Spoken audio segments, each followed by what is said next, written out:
You are reading the same message for the fourth time. You understood it the first time. What keeps you there is the hope that one overlooked word will change the meaning, soften what happened, or give you a reason to reopen the door. So you scan it again, looking for evidence that the ending is not really the ending. The search feels harmless. It is not. Every reread keeps your attention anchored to the very place you say you want to leave. You keep explaining yourself, rewriting sentences you already sent, imagining the perfect message that will finally make the other person understand what they did to you. But every new explanation reopens a door you had almost closed. Every reply confirms that all it takes is a little provocation, confusion, or uncertainty to pull your attention back in. That is how you lose ground, not through one dramatic mistake, but through 100 small reactions. And this time, you can interrupt the pattern before it starts again. Sometimes the strongest answer is no answer at all. You are not disappearing, surrendering, or pretending nothing happened. You are refusing to give another argument fresh material. A sentence can be twisted, an explanation can be challenged, a defense can become the beginning of another hour you never wanted to spend. Restraint leaves far less to grab. A real shift starts when provocation stops receiving automatic access to you. For a long time, defending yourself on command may have felt like strength. Yet if the right tone, accusation, or ambiguous message can instantly dictate your emotional state, the other person is still setting the pace. Calm becomes real when you can feel the pull without treating it as an instruction. You no longer audition for recognition from someone committed to misunderstanding you. The old circuit loses power because your attention is no longer available on demand. Step outside the noise for a while, and another habit becomes obvious: the chase for the final word. One more reply, one more correction, one more piece of proof. Stoic practice redirects the effort. The question is no longer how to win the exchange. It is whether you can govern yourself while the exchange tries to recruit you again. Composure is not emptiness. It is the ability to keep your own pace when someone else is trying to choose it for you. A quieter test arrives away from the conversation itself. You are halfway through a grocery run when the thought returns. Check again. See whether anything changed. Make sure you did not miss some new clue. Nothing outside you is demanding that action. The aisle is ordinary. Your list is still in your hand. For once, you let the thought be only a thought and keep moving. By the time you reach the checkout, the urge has weakened on its own. That is a more useful kind of progress than a dramatic vow, because nobody had to see it for it to count.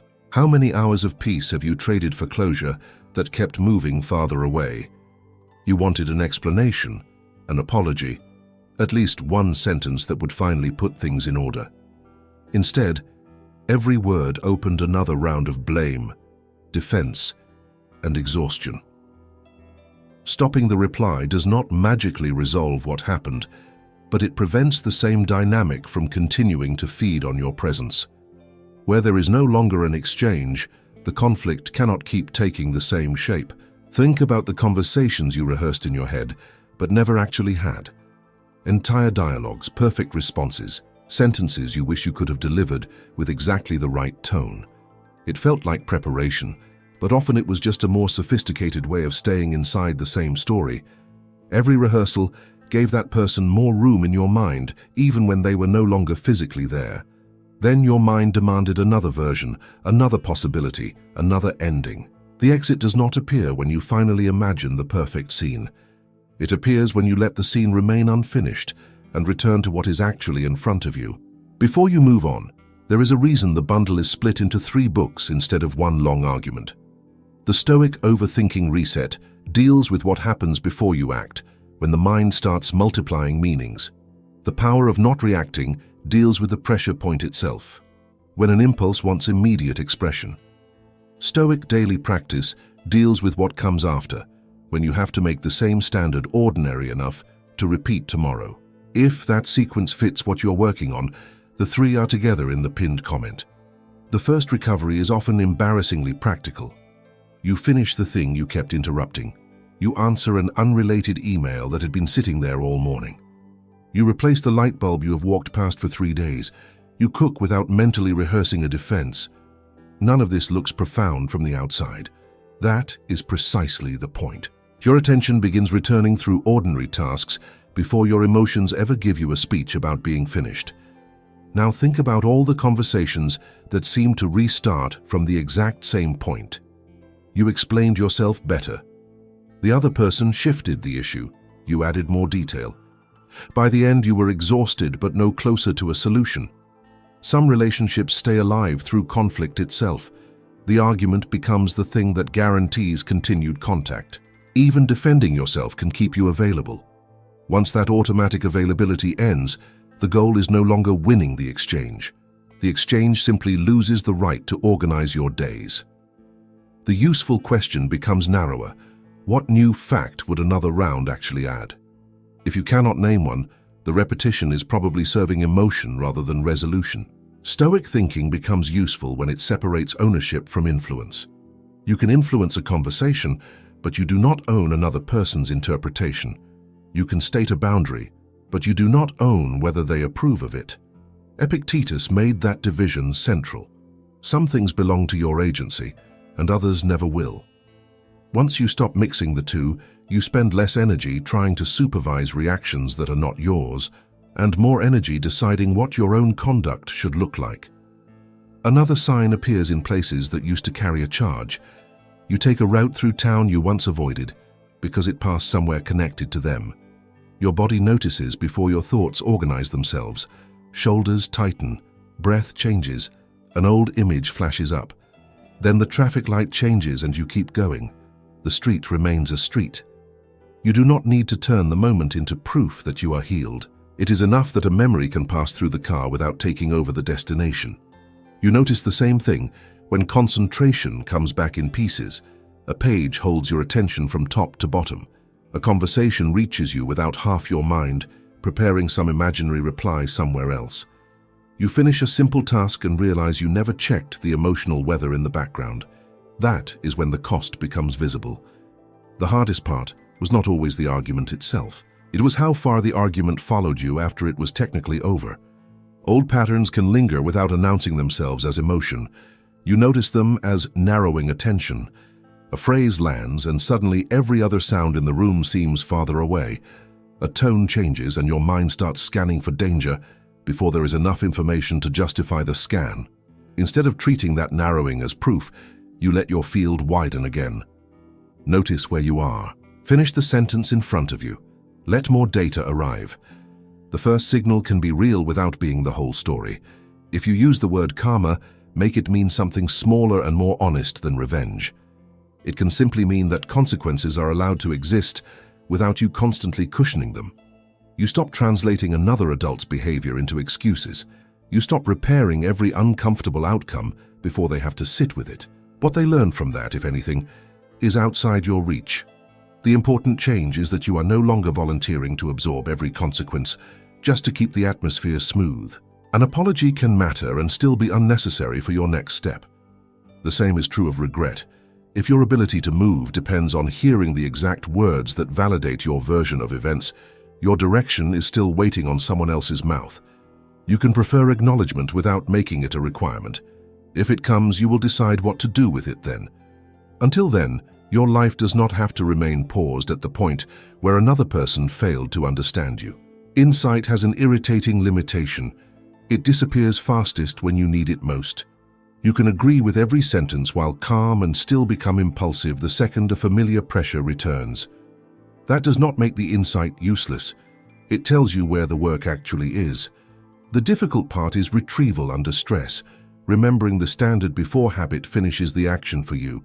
That is why the smallest delay matters. It gives what you know enough time to enter the room. A rule you remember only after the message is sent is not yet a practice. The goal is to make the pause available early enough to change the outcome. There is also a hidden administrative cost to living around unresolved tension. You keep mental tabs open all day. What did that sentence mean? Should you answer now or later? Did your tone sound too sharp? What will happen if you say no? None of those questions is enormous by itself, yet together they occupy a surprising amount of working space. You can spend an entire afternoon technically doing your job, errands, or routine, while a private committee in your head keeps meeting about one interaction. The exhaustion comes from divided attention as much as from emotion. Breaking that habit means noticing the committee before it reaches a verdict. You hear the first internal argument and refuse to convene the next 5. You do not need a perfect explanation of why you feel unsettled before returning to what is in front of you. Sometimes the most disciplined move is almost boring. Postpone interpretation. Give facts time to arrive. Let tomorrow's information do work that tonight's speculation cannot. The temptation to break the distance will return, especially when pride wants to correct the final version of the story. You will want to explain your intentions, fix what the other person misunderstood, leave behind one definitive sentence. But not every misunderstanding deserves an endless trial. Sometimes self-control means accepting that someone may keep a version of you that you cannot correct without sacrificing your peace again. There may still be a part of you that wants to be understood. That part is not foolish. It simply wants things to make sense. The problem begins when you hand that meaning over to someone who has shown no willingness to listen. You can find the best words in the world and still end up speaking to the same wall. At that point, continuing to explain yourself is no longer communication. It is attachment. It is another way of standing in front of a door that does not open. A useful test is whether the action still makes sense once the emotion cools. You draft 2 lines, leave them alone, and come back later. Maybe the message still needs to be sent because it contains a real question, a practical decision, or a boundary that has to be stated. Maybe it suddenly looks like an attempt to buy reassurance. The pause is not theater. It is quality control for motive. You are separating communication from the urge to regulate yourself through someone else's response. Stepping back costs you the quick relief of doing something. In return, it keeps one tense exchange contained. The other person's mood no longer gets promoted into the headline of the day. A difficult 10 minutes can remain 10 difficult minutes instead of expanding into a verdict on the relationship, your worth, or the future. Containment is not glamorous, but it prevents temporary pressure from acquiring permanent size. Restraint becomes distorted the moment your attention shifts from your conduct to their reaction. You start wondering whether they noticed, whether they are confused, whether the quiet is finally having an effect. At that point, the behavior may look controlled from the outside, while your inner life is still orbiting them. A better measure is simpler. After making the choice, can you return to your own day? If the answer is no, there is still work to do, even if you never sent a word. The task is not to win control of the story afterward. You may never get universal agreement about what happened, who was fair, or why the dynamic became exhausting. Trying to manage every version only keeps you employed inside the conflict. Let the record be imperfect. Let another person misunderstand parts of it. Your work is more concrete. Stop contributing new hours to a pattern whose cost you already understand. Quiet is only one form of restraint. Sometimes restraint is a short answer instead of a disappearing act. Sometimes it is saying, "I am not discussing this in this tone," and ending the exchange. Sometimes it is asking one precise question instead of launching a defense. The common thread is not silence, it is proportion. Your response stops becoming larger than the event simply because the event touched an old nerve. Over time, your responses become less theatrical because urgency stops choosing their size. You may still be angry, disappointed, or hurt, but you no longer assume that strong feeling requires a large display. A 2-sentence answer can be enough. No answer can be enough. A later conversation can be better than an immediate one. The aim is not to build an identity around being quieter. It is to become more accurate about what each situation actually requires. Your schedule changes before your self-image does. You stop leaving blocks of time mentally reserved for a conversation that may never happen. You make plans without wondering whether they will interfere with a possible message. You go to bed without keeping part of the evening emotionally open for an explanation. Hours begin to belong to the things actually scheduled inside them. That is how attention returns to time. Not through a grand declaration, but through fewer invisible appointments with uncertainty. Eventually, another illusion falls apart, too. The idea that talking more always means healing more. Sometimes talking brings clarity, other times it simply extends the cycle. Wisdom is recognizing the difference. When there is nothing new left to say, continuing to explain yourself does not add truth. It only adds another round. And you are not required to participate in every round someone invites you into. The territory you can actually govern is almost disappointingly small. The next sentence, the next hour, the next commitment you make. That is enough. You do not need authority over the other person's interpretation to decide whether a conversation continues. You do not need certainty about the future to protect an evening. Working with what is immediately yours is less dramatic than winning, but it is far more reliable. And when you do choose to speak, the tone changes too. You do not prepare a courtroom speech. You do not collect evidence to make every sentence impossible to challenge. You say what needs to be said once, clearly enough that you do not have to defend it for another 30 minutes. If the other person listens, there may be room to continue. If they distort everything and lead you back into the same maze, you recognize sooner when the conversation has stopped being useful. That is a boundary being lived, not announced. A boundary proves itself after the difficult moment, not during the speech about it. You end an exchange that has become circular, and then you do not spend the next hour sending addendums to make sure the other person understood why you ended it. You decline something and resist the urge to attach a paragraph of justification. The change is not dramatic, but it is measurable. Fewer explanations are needed to support decisions you have already made. Some conversations are not malicious. They are simply recursive. Nothing new enters, yet the same positions keep returning in slightly different language. You can recognize that without turning the other person into a villain. Ask whether the exchange is producing information, a decision, or a workable next step.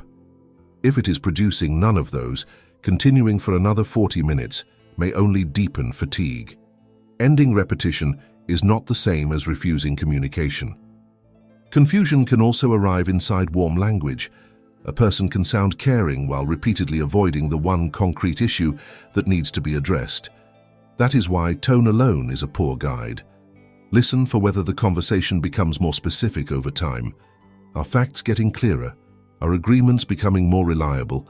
Are difficult points being answered rather than softened with affection? Warmth is valuable, but it cannot substitute for substance forever. A better diagnostic than are they good or bad is what does this interaction produce? More information, more mutual understanding, a decision, a repair you can actually observe, or another layer of interpretation that leaves you more dependent on the next conversation? You do not need a clinical label to notice repetition. You need enough honesty to stop calling confusion progress. When reflex weakens, provocation loses its shortcut. A loaded sentence no longer jumps directly from their mouth into your behavior. There is an intermediate stage now. Evaluation. Does this deserve correction? Is there a real question hidden inside it? Would replying improve anything?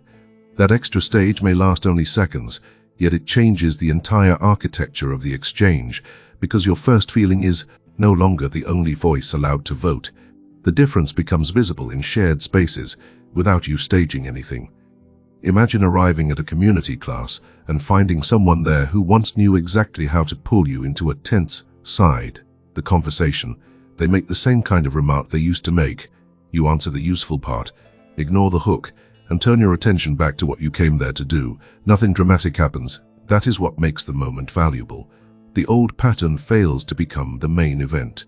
Later, while you are putting your things away, you may notice something even stranger. The perfect response arrives 10 minutes too late, as perfect responses often do.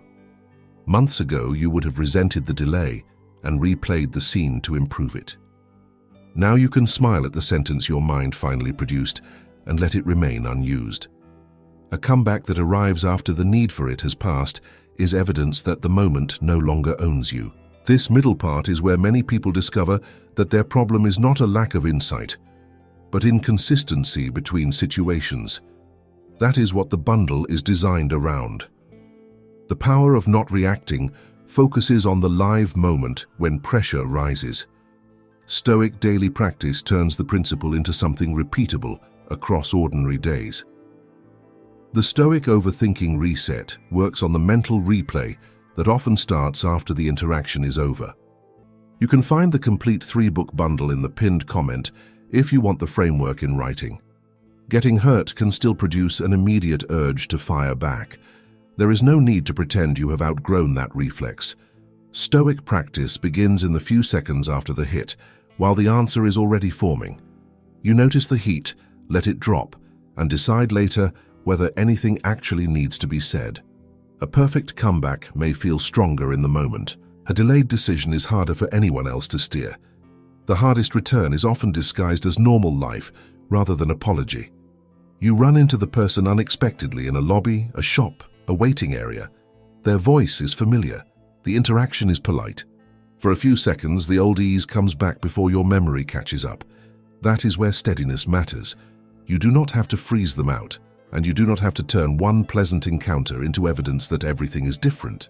You can let a good 5 minutes remain exactly 5 good minutes. You do not only have to learn how not to react to what feels negative, you also have to stop rushing toward what looks positive. You can receive an approach without closing the door and without throwing it wide open. You watch what happens next. Do the words match the behavior? Was the gesture isolated, or does it actually begin a different pattern? Stability grows when you stop swinging between total suspicion and immediate hope. This is also where patience protects you from false certainty. One good interaction does not erase a pattern, and one awkward interaction does not prove the pattern is back.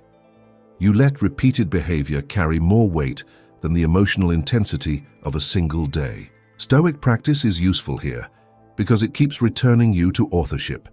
You may not choose the first sensation, the first memory, or the first surge of anger. You still choose what receives your next minute. That is a less glamorous form of self-command than appearing unaffected, but it is far more durable. The question is not whether you can prevent every emotion from arriving. It is whether arrival automatically grants that emotion permission to act.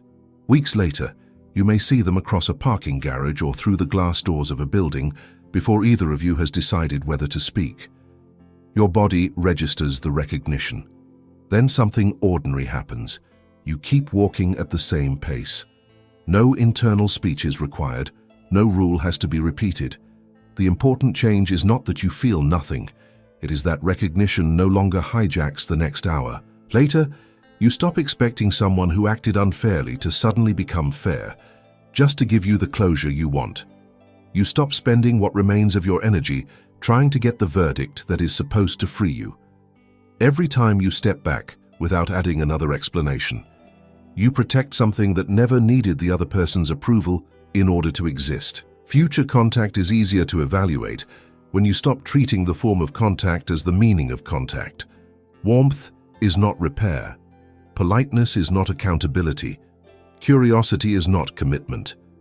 A practical request is not necessarily an opening into the past. You look for continuity between words and behavior instead of assigning a whole future to one exchange. That keeps you from becoming cynical and keeps you from becoming easy to reset with a single pleasant moment. There is another relapse that happens with no visible contact at all.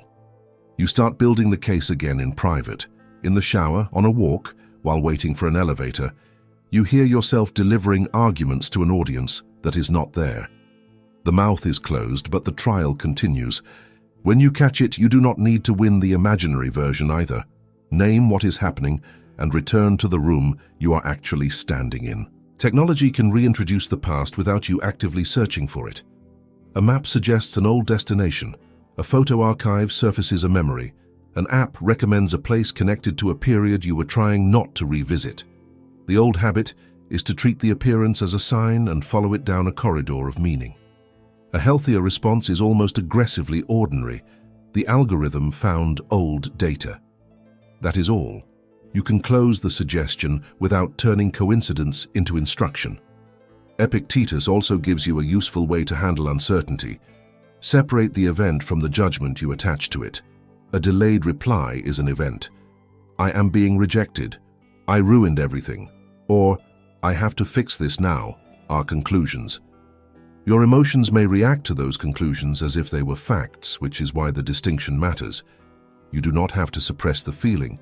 You only have to stop promoting an interpretation into certainty before evidence arrives. Sometimes the old bond appears as a tiny reflex rather than a wave of grief. You hear a joke and instantly think of sending it to them. You see something they would have liked, and for half a second, your mind reaches toward the old route. The thought can end there. You do not have to turn every remnant of affection into evidence that the decision was wrong. A memory is allowed to be warm without becoming a negotiation. The mental space you recover does not announce itself as healing. It appears as capacity. You notice you can hold a full conversation without a second conversation running underneath it.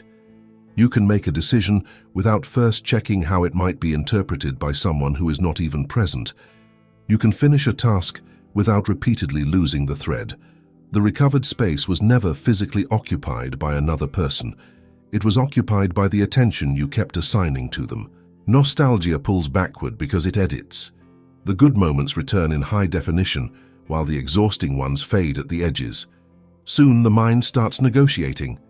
Maybe it was not that bad. Maybe you overreacted. Maybe one more attempt would have changed everything.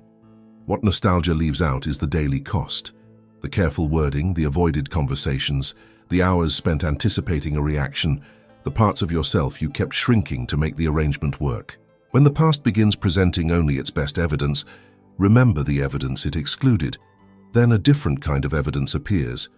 You are on a platform waiting for a ride, watching people come and go, and you suddenly realize you have been there for 20 minutes without reconstructing a single old exchange. Nothing replaced the thought. You were simply present. That absence of mental rehearsal is easy to miss because it produces no adrenaline. Yet it may be one of the clearest signs that your attention is becoming available to your actual life again. What happens on their side may change, or it may remain completely ordinary. They might contact you, stay distant, become friendlier, or never revisit the situation at all. None of those outcomes can serve as your scoreboard.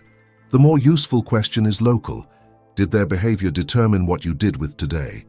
If your answer is increasingly no, the process is working where it actually matters.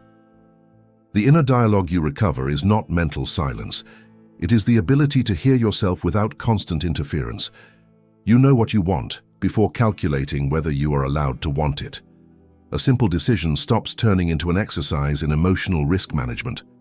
Once that mental space opens, forgotten parts of your life begin resurfacing.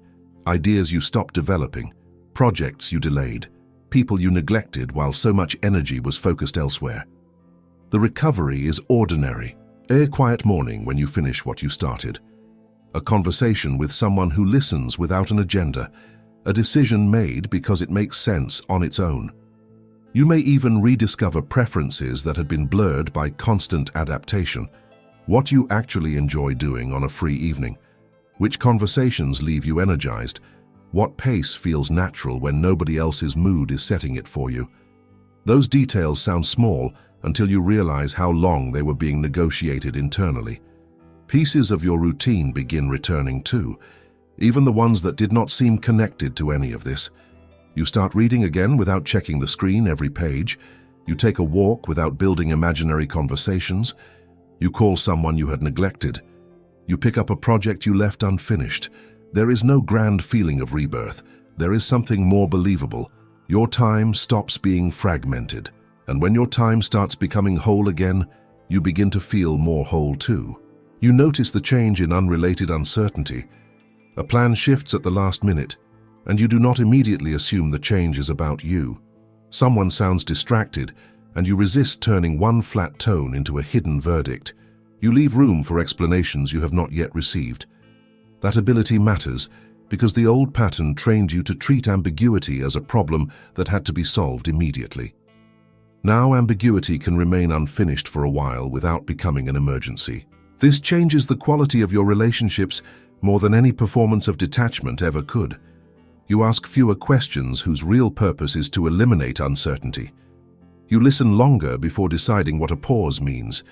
You allow another person to have a mood, a delay, or a difficult day without instantly making yourself the cause. When something genuinely is wrong, you can address it with cleaner information because you did not spend the previous 6 hours manufacturing possibilities. Other people may have opinions about the change. Some will call you quieter. Someone else may say you are harder to read. Another person may simply notice that you no longer explain every decision. Treat those observations as information, not instructions. You can ask whether your behavior has become unnecessarily closed without surrendering the standard that made the change necessary. Feedback deserves consideration. It does not automatically deserve obedience. The standard can stay flexible without becoming vague. You're allowed to revise a boundary because new facts justify it. You do not have to revise it simply because someone dislikes it. Time helps in a less cinematic way than people like to imagine. It does not necessarily reveal villains, deliver apologies, or produce a scene where everything finally makes sense. It changes scale. An event that once occupied the whole frame becomes one part of a larger year. New routines gather around it. Other relationships add context. The memory may remain accurate while losing its monopoly on meaning. That shrinking of scale is enough. You do not need a verdict from the future. With enough repetition, restraint starts costing less energy. Early on, you feel every second of the pause because habit is fighting for the old route. Later, the pause is simply available. You still register the sting, but you are no longer forced to build an identity around being unaffected. The useful outcome is much simpler. Emotion arrives, receives a hearing, and does not automatically get the final signature. That is how certain triggers lose command without disappearing. They may still produce discomfort, but discomfort stops functioning like an alarm that authorizes immediate action. You can carry a difficult feeling through the next 10 minutes without reorganizing the world around it. Nothing mystical happens, you just stop confusing intensity with importance. Before the last stretch, there is one practical place to continue if you want this written out, rather than left as an idea from a video.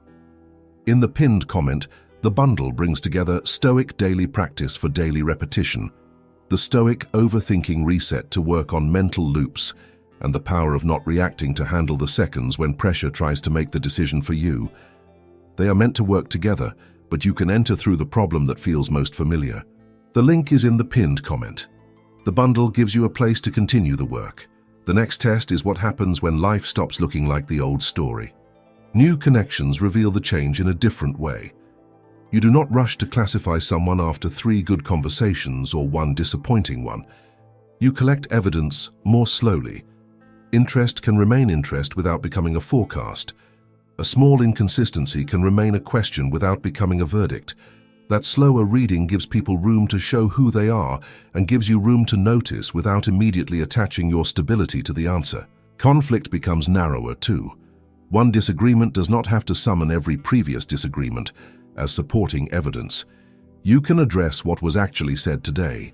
If the issue belongs to a larger pattern, you can name that pattern deliberately rather than dragging the whole archive into the room in the heat of the moment. The present becomes easier to solve when it is not forced to carry every unresolved past event at once. Eventually, the question becomes less dramatic and more precise. What happens in the first 10 seconds after you're activated? Anger proposes a reply. Fear proposes investigation. Pride proposes a correction. Nostalgia proposes contact. You do not have to argue with each proposal. You can notice that an emotion has made a recommendation and still decline it. That small distinction is where self-command becomes practical rather than philosophical. The clearest proof may arrive on an uneventful night. Someone criticizes you unfairly and the old response rises immediately. Instead of answering from the first wave, you decide the issue can survive until morning. You sleep by the next day. Part of what felt urgent has fallen away, and what remains can be addressed in 2 sentences. The situation did not become easier. You simply stopped letting the first 5 minutes write the entire response. None of this means making quiet into a moral rule. There are conversations you should enter, apologies you should offer, limits you should state, and situations you should leave clearly rather than vanish from. The discipline is in choosing the form on purpose. Sometimes courage is silence. Sometimes courage is 1 direct sentence. What you are leaving behind is the reflex that treats immediate, emotional law, discharge, as the only honest response. Pain will still visit, but it no longer needs executive authority. You can feel the surge and refuse to hand it your schedule, your sleep, or the next thing you were about to do. The change will rarely announce itself. You will notice it afterward, when a difficult moment ends and your life simply continues around it. If this kind of reflection is useful to you, stay with the channel. The next time urgency speaks first, you do not have to silence it. You only have to stop mistaking it for a command